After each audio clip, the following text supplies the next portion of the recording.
Muito bom, hoje quarta-feira, Acho que é. dia 27 de novembro. Nós vamos hoje conversar um pouquinho, a gente vai meditar sobre confissão de pecados, né? Essa foi uma coisa que nós não tínhamos nos nossos cultos em família, né? E alguns anos atrás, você tinha quantos anos, Isabela? Não sei, eu sei que era em torno de 5 e 6. Isabela era novinha, ela compartilhando com a eu, né? Sentiram a necessidade da gente trazer isso para os nossos cultos. E isso passou a fazer parte do nosso culto. E aí a gente começou a estudar esse tema na Bíblia e a gente quer compartilhar isso com vocês, com nossos filhos, nossos netos.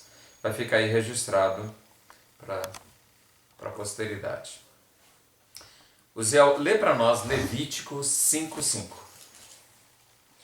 Será, pois, que culpado, sendo numa dessas coisas, confessará aquilo em que pecou. Tá? Pronto.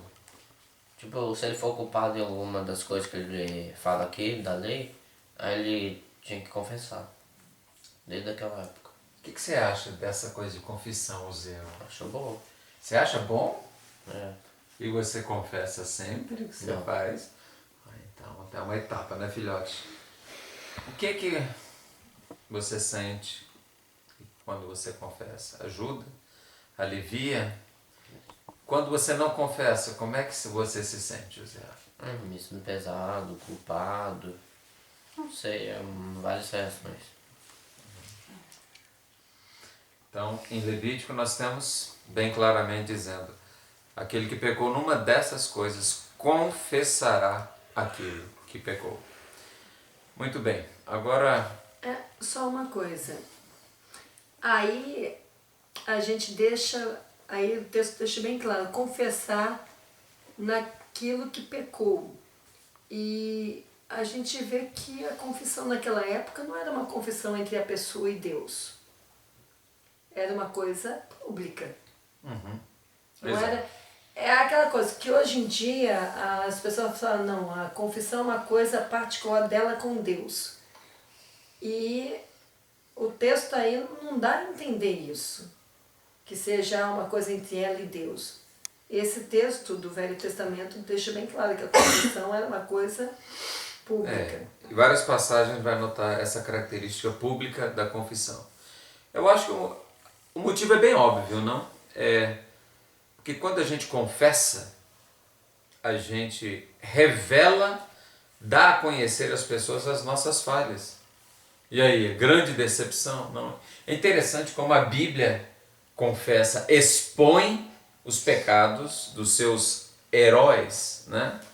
Você vê as falhas de Moisés, você vê que matou, né, que foi impulsivo ali quando ele bateu na rocha, quando ele tinha que apenas falar a rocha. Nós vemos ali a falha de Abraão, mentindo, não, é minha irmã.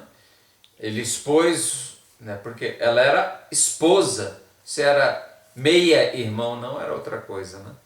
Isso não era tão relevante, ele escondeu o fato principal. E a Bíblia não esconde o pecado dos seus principais personagens. E isso, eu acho que tem uma consequência lógica. O que você acha, José? Qual que seria o objetivo? Para que Deus expõe na Bíblia o pecado dos principais personagens? Qual seria o objetivo, ao seu entender? No meu entender seria pra, tipo assim, mostrar que não, ele não é um santo. Mostrar que ele também tem o seu lado ruim e o seu lado bom. Muito bem. Eu creio que é para mostrar que o santo é só Deus. E Deus usa homens imperfeitos, né? Eu acho interessante que tem pessoas que tendem a santificar, canonizar, né? Homens canonizam homens, seres humanos, e chamam eles de santos sem pecado, oram até eles coisas que não está baseado na Bíblia. E o que a Bíblia mostra dessas pessoas são que são iguais a nós, cheias de pecado, de falhas, e que apesar das suas falhas, Deus as usa. Apesar do que somos, Deus usa cada um de nós. mas que é importante confessar, esconder para quê? E quando a gente confessa, a gente se torna igual, porque todos pecaram e destituídos estão da glória de Deus. Agora eu vou pedir para Isabel ler aí Neemias 9, 2 e 3. Lê para nós e comenta. E a descendência de Israel se apartou de todos os estrangeiros e puseram-se em pé e fizeram confissão pelos seus pecados e pelas iniquidades de seus pais. E levantando-se no seu lugar, leram o livro da lei do Senhor seu Deus, uma quarta parte do dia, e na outra quarta parte fizeram confissão e adoraram ao Senhor seu Deus. Eu acho que, assim, eles erraram, assim, quebraram a lei de Deus e se juntando com estrangeiros. E aí eles, além de, vamos dizer, deixar para trás o erro, confessar, admitir que o que eles fizeram foi um erro. Assim, acho que a confissão é uma espécie de... É como se fosse um arrependimento, uma demonstração do arrependimento. É a confissão. Você usou um verbo interessante aí no meio da sua fala. Admitir. Confessar é admitir, é reconhecer, é dizer com a própria boca o que fez, né? E essa reforma de Neemias, né, depois do exílio da Babilônia, eles estavam agora dando valor. E Neemias estava ali bastante envolvido, né? Empenhado, consternado pelo pecado do povo, porque o povo estava voltando a fazer as coisas que estavam claramente ditas. Essa coisa de estar escrito uma coisa e não fazer, e não entender, não, isso não é para a nossa época. Isso é desde aquela época, as pessoas liam uma coisa e não cumpriam. E não cumpriam. E ali eles tiveram como nação, não somente uma confissão individual, eles confessaram como nação, confessaram pecados de seus pais. Então, muitas vezes é importante a gente confessar. Isso. Se explicar, confissão pelos seus pecados e pela iniquidade de seus pais. A gente admitir o que se faz errado. E quando a gente admite, a gente procura corrigir. Não, que uma coisa interessante, a tendência, às vezes, da pessoa exaltar o próprio pai ou a própria mãe é uma coisa interessante, que é uma maneira de receber um pouco de glória.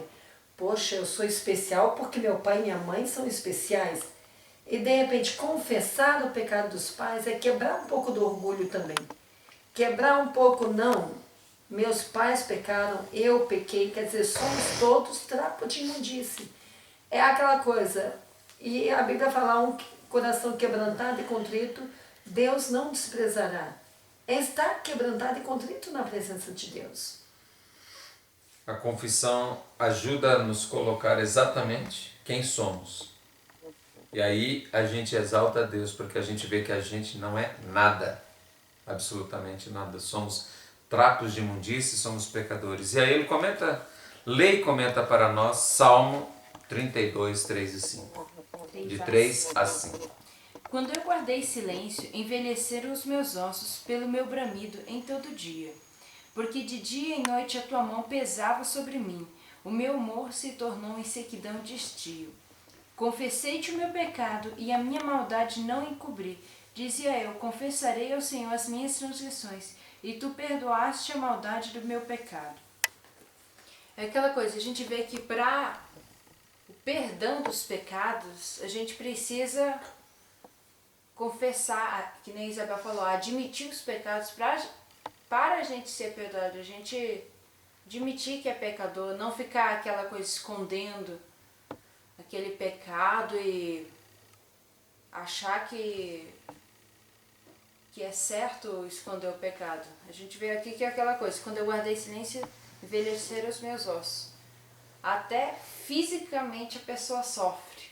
Muitas pessoas sofrem porque guardam pecado, guardam rancor, guardam muita coisa.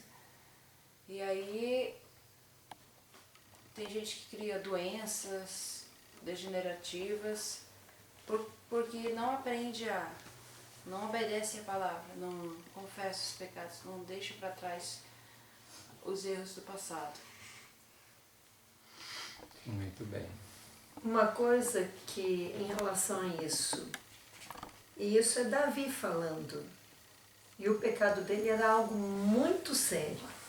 Às vezes tem pessoas que têm coisas muito sérias guardadas e ela fala assim, não, eu me arrependo, não vou voltar a praticar isso, mas não posso confessar. Porque se alguém souber disso que eu fiz, vai ser vão isso, ou vão aquilo, eu vou ser escorraçada, eu vou isso e aquilo. Eu digo, enquanto a pessoa guarda, se a minha esposa souber disso, a gente vai se separar. Se meu marido souber disso, vamos nos separar. Se isso, ou eu vou perder meu emprego, ou... Não pode ter esse tipo de pensamento. A pessoa tem que confessar. Não é só se arrepender, é confessar. Tem que haver o quebrantamento. Porque senão acontece como fala ali. Vai causar doença. E Deus pesa a mão sobre aquele que guarda o pecado. Muitos poderiam dizer que isso aqui é só uma forma de dizer: quando eu guardei silêncio, envelheceram meus ossos. Hoje nós temos visto muitas doenças, porque as pessoas guardam, as pessoas não confessam. A relação entre alma e corpo é intrínseca. A nossa relação é profunda e quando a gente não confessa, a gente acaba, transmitindo para o corpo, que a gente chama doença psicossomática. A gente acaba adoecendo. Então a confissão traz saúde, a confissão alivia a alma, a confissão humilha. Porque mostra para as pessoas que nós somos falhos. Para a esposa, para quem quer que seja, para o marido, mostra que nós somos falhos. Para os filhos, né? Nós temos que admitir. Agora a mamãe vai ler Daniel 9:20. Estando eu ainda falando e orando e confessando o meu pecado e o pecado do meu povo Israel, e lançando a minha súplica perante a face do Senhor meu Deus, pelo monte santo do meu Deus. Quer dizer, aqui é parte da oração de Daniel. Daniel confessando o pecado dele e do povo. Aqui mostra mais uma vez aquela prática. Não é só a confissão dos seus pecados particulares, é confissão também do pecado dos seus pais, do pecado da sua nação. Às vezes, por exemplo, nós temos orgulho de sermos brasileiros, mas temos que confessar os pecados como nação. Por exemplo, votamos num político que só está causando iniquidade no país. Mas eu não votei nele. Mas temos que confessar o pecado da nação. Muitas coisas que o Brasil faz como nação, que os nossos governantes fazem como nação, nós somos culpados como nação de certos atos, de certas práticas, como os Estados Unidos. Estados Unidos o pecado dele como nação em relação ao aborto, porque lá está provado. Mesmo que a pessoa não seja a favor, ela tem que orar e confessar, porque é um crime diante de Deus. E como nação estão cometendo esse crime. E promovendo no mundo inteiro. Muito bem. Bibi, lê para nós Mateus 3:6. E eram, porém, batizados no Rio Jordão, confessando seus pecados. Isso é João Batista. Você quer comentar alguma coisa, Bibi? Que para ser batizado, como se fosse o Espírito de Deus fazendo alguma coisa para as pessoas, tem que confessar, tirar a carga de si, do pecado. É uma coisa interessante. Hoje as cerimônias de batismo parecem um desfile, né? aquela coisa bonita, a música toca, a pessoa põe uma roupa especial, desce as águas, é um momento que muitas igrejas mostram, estamos batizando tantas pessoas, os pastores querem batizar, acrescentamos tantas pessoas à igreja. O batismo deveria ser uma cerimônia de profunda transformação, porque essa parte aqui foi excluída, confessando os seus pecados. Olha bem na sua Bíblia. Você imagina lá, João Batista, lá no Rio Jordão, as pessoas vindo, confessando os seus pecados, porque o batismo é o símbolo da morte. Então você morria para a vida passada, você morria para os seus pecados, você admitia o que você fez e você estava confessando. E as pessoas vendo aquela comoção. E depois vem um monte de escribas e fariseus. Você acha que eles iam confessar alguma coisa? Batize a gente, olha, não tira essa parte da confissão, só dá um banho na gente para a gente sair daqui. E João Batista falou assim: raça de víboras. Quem vos ensinou a fugir da ira futura? Produzir, pois, frutos dignos de arrependimento. Essa parte, né?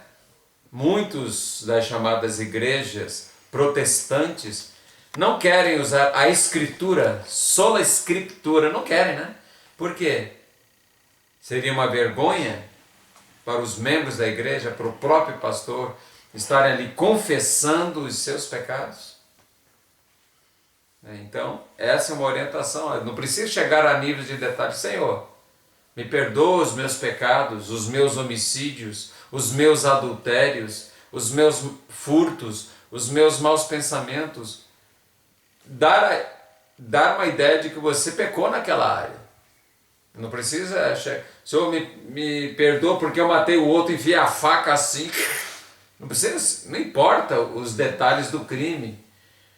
Agora, pedir perdão confessando pecados. Aí, dá para... Não, a pessoa chegou a confessar... Realmente a pessoa está se lavando, né? Realmente buscando uma nova vida, deixando a vida para trás. A confissão não é nada fácil. O batismo naquela época não era nada fácil. Hoje é fácil. Hoje é uma cerimônia que perdeu o peso de uma transformação. É uma cerimônia de filiação na igreja, vai lá, dá um mergulhinho, acabou.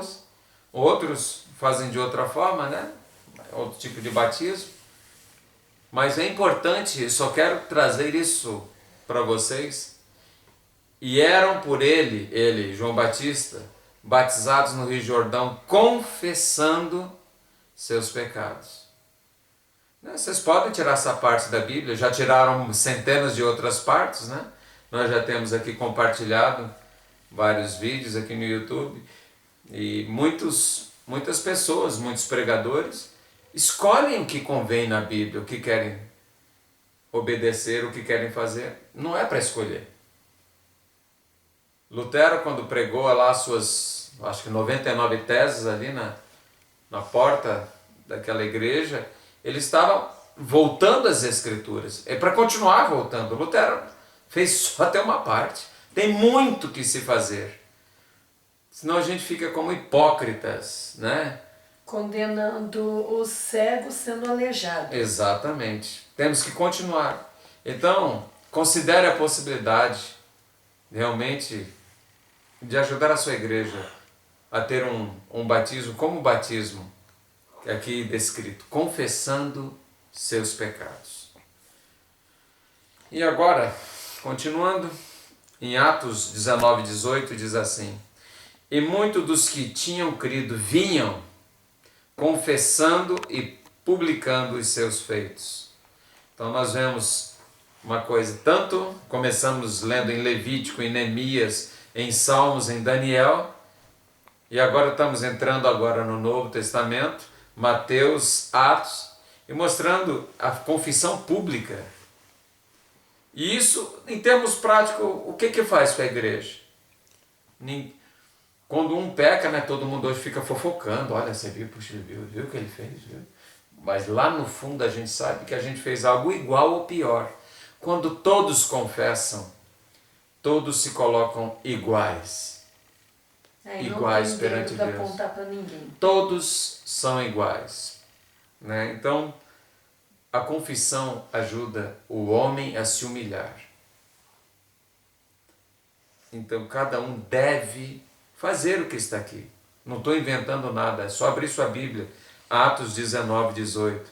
E muitos dos que tinham crido vinham confessando e publicando os seus feitos. A igreja, né, não é um hotel, todo mundo bonito, aquele lugar. A igreja é um hospital. Tem outro lá que tem que ter uma gangrena, tem que cortar o pé, tem que cortar a perna. O outro está sem braço, o outro está com câncer. A igreja é um hospital. Todos pecaram. Todos pecaram e destituídos estão da glória de Deus. Né? Romanos, acho que é 3,23 diz, todos pecaram e a gente deve, e aí elas, por favor, devem confessar seus pecados. Só 19, 18. Não, tudo bem. Aqui, ó, só completando esse texto, que eu acho que o 19 é interessante também. Também muitos dos que seguiam artes mágicas trouxeram seus livros e os queimaram na presença de todos, e feita a conta do seu preço, achavam montar a 50.000 peças de prata. Quer dizer, no caso, eles não só confessavam, mas destruíam tudo aquilo que os afastava. Que muitas vezes a pessoa chega, confessa, não, aquela coisa foi me dada por alguém especial. Não, destrua tudo aquilo que você sabe que não agrada a Deus. Não, mas eu já confessei, isso daqui não vai mais me afetar. Não, destrua. Destrua completamente aquilo que te prende ao pecado. Muito bem. Daniel, lê para nós Tiago 5,16. Confessai as vossas culpas uns aos outros e orai uns pelos outros, para que sareis. A oração dos justos pode muito em seus efeitos. O que está dizendo para a gente é orar um pelos outros e confessar os seus pecados uns aos outros. E a oração do justo também tem muito efeito, porque se ele andar sempre com Deus, ele vai sempre conseguir. Certo. Nós temos visto muita oração, né? Hoje se fala muito em cura. Tem igrejas que se especializam em cura, pelo menos anuncia, e vai vir o pregador que anuncia cura, vem o doente, sai doente, não tem cura nenhuma, mas pelo menos a propaganda é boa. Mas uma coisa, queridos, por que é que essa parte aqui não tem sido? Confessar uns aos outros e orar uns pelos outros, até que a igreja tem praticado, e orar pela cura, tem agora a parte da confissão, não glorifica muito o homem, né? Não, eu acho que aí, por exemplo, é aquela coisa, a gente vê que a confissão ao outro, porque, por exemplo, se a gente for pegar o ladrão da cruz, ele teve tempo de confessar os pecados assim? Não, ele só admitiu sua condição de pecador e reconheceu Jesus como Senhor. Mas aí a gente vê essa confissão de pecados uns aos outros para que sareis. Aquela coisa, para a pessoa conseguir viver a cura interior, conseguir viver plenitude do Espírito, ela precisa colocar para fora, precisa colocar, compartilhar com o outro, admitir o erro, para poder viver a plenitude no Espírito de Deus. Agora, uma coisa aí concorda com o que fala nos Salmos. Por exemplo, aí ele fala, para seres curados, a confissão ligada à cura. E Salmos também, Enquanto eu me calei, meus olhos, meus ossos se envelheceram. Quer dizer, mostrando a não confissão com a doença. E a confissão, a libertação de doença. E, quer dizer, a confissão é parte da cura.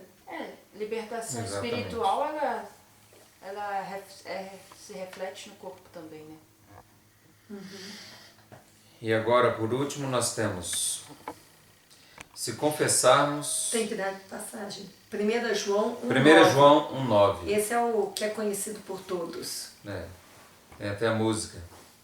Se confessarmos os nossos pecados, Ele é fiel e justo para nos perdoar os pecados e nos purificar de toda injustiça. Deus perdoa os pecados. Ele quer que a gente admita. Ele quer que a gente reconheça. Até na justiça humana, quando as pessoas admitem e reconhecem, eles têm as suas penas diminuídas, né? É o que chama na justiça de delação premiada. Ele conta, ele ajuda a justiça, ele fala de tudo que aconteceu e ele tá no meio. Só que pelo fato da pessoa confessar o seu pecado e o da quadrilha, né? Aí ele tem a sua pena diminuída. Que você possa considerar seriamente, né? Confessar os seus pecados. Você pode carregar para o resto da vida, tentar bancar o santo. Mas se alguém vai te apedrejar porque você confessou pecados, o problema não é você. A pessoa tem que aprender a perdoar. Na minha vida, né, quando confessei pecados da minha adolescência, tem pessoas que me fizeram sofrer e me fazem sofrer até hoje, porque são incapazes de perdoar. Só quero dizer a essas pessoas que eu tinha que fazer isso. Os textos que nós falamos, e se eu estou em pé até hoje, se eu tenho nojo do pecado, é porque eu reconheci os meus pecados, eu confessei os meus pecados, eu procurei, né, as pessoas responsáveis, envolvidas. Eu confessei o meu pecado. Agora, se as pessoas foram incapazes de me perdoar, foram incapazes de superar isso, de reconhecer que eu sou nem mais e nem menos do que elas, mas que eu precisava tomar essa etapa, fazer isso na minha vida, essa etapa era essencial para eu poder continuar limpo, perdoado e levantar e deixar para trás. Então, graças a Deus, eu fiz isso e faria de novo. E hoje, mesmo consciente de tudo que aconteceu comigo, de toda a perseguição sofrida, de todo o sofrimento que me foi causado, faria de novo. Se eu errei, eu tenho que admitir, tenho que confessar, eu tenho que me limpar. Se eu cair, eu tenho que me levantar, me limpar e continuar prosseguindo rumo a Cristo. Tá? Então, eu só não posso me arrepender de ter buscado a pessoa e confessado. Eu sei que essa pessoa preferiria muito que eu jamais tivesse dito, mas aí eu estaria contrariando a palavra de Deus. Então, pense nisso, confesse seus pecados, busque a Deus, limpe-se, tenha saúde física e emocional, espiritual, e que Deus te abençoe, confessando seus pecados. Amém. Amém.